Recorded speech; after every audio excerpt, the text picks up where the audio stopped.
নিজের কাছে জিজ্ঞেস করো কোথায়। হাই এভরিওয়ান, আমি মোস্তফা নাইম, একজন ইউনিভার্সিটি থার্ড ইয়ার স্টুডেন্ট, এখন আছি আইইউটিতে, and I have got amazing roommates. তো আমি এ পর্যন্ত প্রায় 32টা ডিস্ট্রিক্ট ঘুরে দেখেছি, তার মধ্যে এই ভিডিওটা হচ্ছে বান্দরবান ডিস্ট্রিক্ট নিয়ে, আর সাথে আছে আমার রুমমেট। এটা হচ্ছে গ্রিন পিক রিসর্ট। নর্মালি আমি সাধারণত পশ রিসর্টে থাকা কখনোই প্রিফার করি না, বাট মেইনলি এটা হচ্ছে চিল ট্রিপ, যতটুকু রিল্যাক্স করা যায় হাইয়েস্ট পসিবল। সো ভার্সিটিতে 3 দিনের বন্ধ, পুরো আনপ্ল্যান ভাবে বের হয়ে পড়ি 4 জন রুমমেট, আর বুক করে ফেলি এই রিসর্টটা। ঠিক আছে রাইন? হ্যাঁ ঠিক আছে। এই সানগ্লাস পরো দিচ্ছি। সর এই ইনডোরে ছায়ার মধ্যে থাকবে। ঠিক আছে প্যারা নাই। আচ্ছা 100 একটা রিসর্ট, পুরো সুদিং অ্যাজ ফা। তাই আজকের দিনটা আমরা রিসর্টে কাটিয়ে দিব বলে ঠিক করলাম।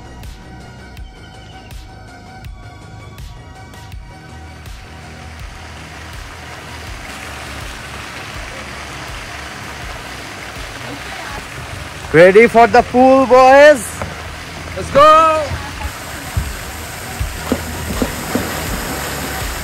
ওই দিন বাকি বেশিরভাগ সময় আমরা পুলেই কাটিয়ে দিই। পাহাড়ের উপরে ইনফিনিটি পুল, গরম রোদ, নীল ঝলমলে পানি, 100 একটা ঠাঁই।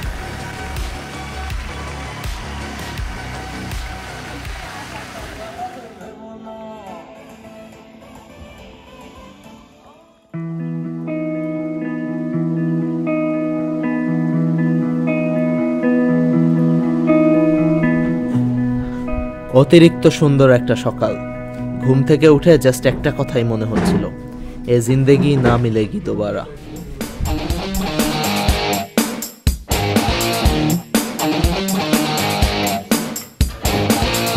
हे हे चलो ना ढूंढे शहर एक नया, जहाँ मुस्कुराहटे हैं बिखरी, जहाँ से गम का मौसम गया, जहाँ मीठी बातें हर एक अजनबी से हो, भूले हम भी जो सारी फिक्रे, लम्हा लम्हा खुशियाँ। এই যে পেছনে ধনেশ পাখি দেখা যাচ্ছে, এটা হচ্ছে ধনেশ পাখির মোড়, যেখান থেকে চাঁদের গাড়িগুলো ছাড়ে বিভিন্ন স্পটে যাওয়ার জন্য। আমরা এখানে একটা জোস গাড়ি নিচ্ছি 4 জন মিলে। इधर उधर और यहाँ वहाँ जाए वहीं दिल कहे जहाँ, बेबे बेबे बेबे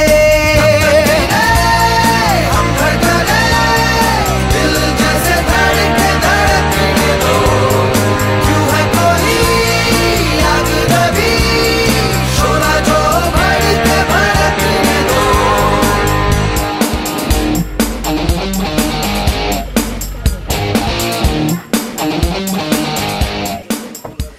আমরা এখন থামলাম হচ্ছে চিম্বুক পাহাড়ের এখানে।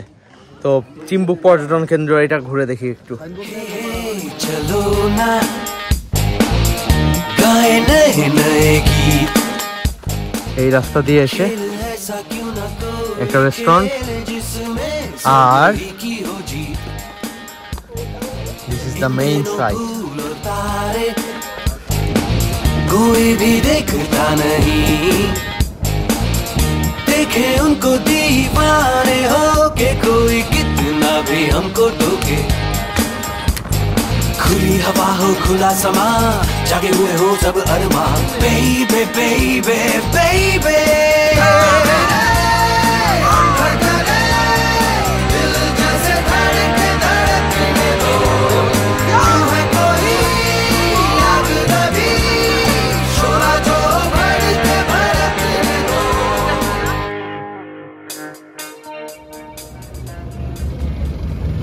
এই দিকটা দিয়ে আমাদের বাসটা আসছে বান্দরবানের এন্ট্রেন্স, দেন এই রাস্তা দিয়ে, এইটা হচ্ছে মেইন টাউনের রাস্তায় সোজা। প্রায় ভোর 6টা বাজে আমরা বান্দরবান টাউনে পৌঁছালাম।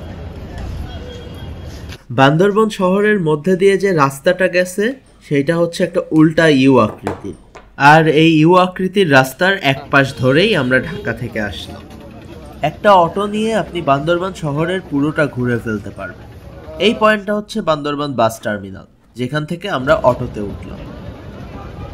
বান্দরবান টাউনটা আহামরি ডিফারেন্ট কিছু না, আর 10টা মফস্বল শহরের মতোই। অনেক হোটেল দেখতে পারবেন, ট্যুরিস্ট বেসড ইকোনমি বেশি আর কি। আগের রাস্তাটা ধরে সোজা আসতে আসতে আপনার চোখে পড়বে হিল পার্ক, এই জায়গাটা। এখানে আপনার আসতেই হবে, কারণ সব চাঁদের গাড়ি, জিপ এখানেই পাওয়া যায়। এরপরে রাস্তাটা ধরে আসতে থাকলে চোখে পড়বে বিশ্ববিদ্যালয়, পৌরসভা, থানা, ডিসি অফিস, আরও শহরে যা যা থাকে আর কি।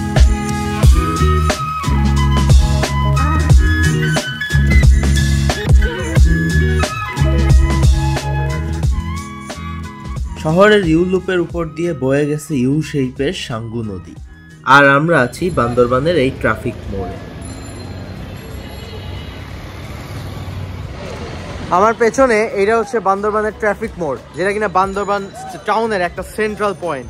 তো এখান থেকে টোটাল 4টা রাস্তা গেছে। একটা দিয়ে আমরা আসছি, একটা দিয়ে সাঙ্গু নদী, একটা দিয়ে জেলা প্রশাসকের কার্যালয়, আর সামনে বাজার, যেটা দিয়ে এখন আমরা হাঁটবো।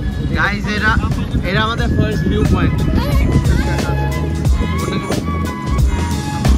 এই যে ব্রিজটার উপরে দাঁড়ায় আছি, এটা হচ্ছে সাঙ্গু নদীর উপরে একটা ব্রিজ, যেটা কিনা বান্দরবান টাউনের একটা লাস্টের দিককার একটা পয়েন্ট। আমাদের দেশের মোটামুটি যত শহর জনপদ আছে সবই গড়ে উঠেছে কোনো না কোনো নদীর পাড় দিয়ে। ঠিক একইভাবে এই সাঙ্গু নদীর পাড় দিয়ে বসবাস করত মারমা সম্প্রদায়। তারা তাদের ভাষায় এই নদীকে স্বচ্ছ নদী বলে জানত। ইন্টারেস্টিং ব্যাপার হচ্ছে, আপনি বান্দরবান জেলার যেই ট্রেইলেই যান না কেন, যেই ঝর্ণাই দেখেন না কেন, কোনো না কোনোভাবে এটা এই নদীর সাথে কানেক্টেড।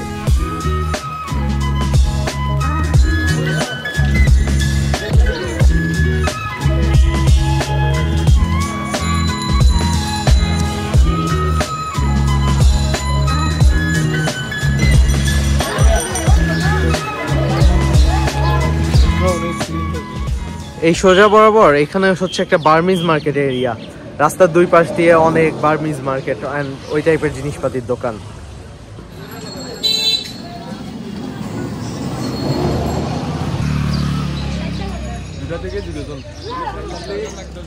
এভাবে আরো কিছুক্ষণ শহরে হাঁটাহাঁটি করে আমরা রওনা হয়ে যাই আমাদের রিসোর্টের।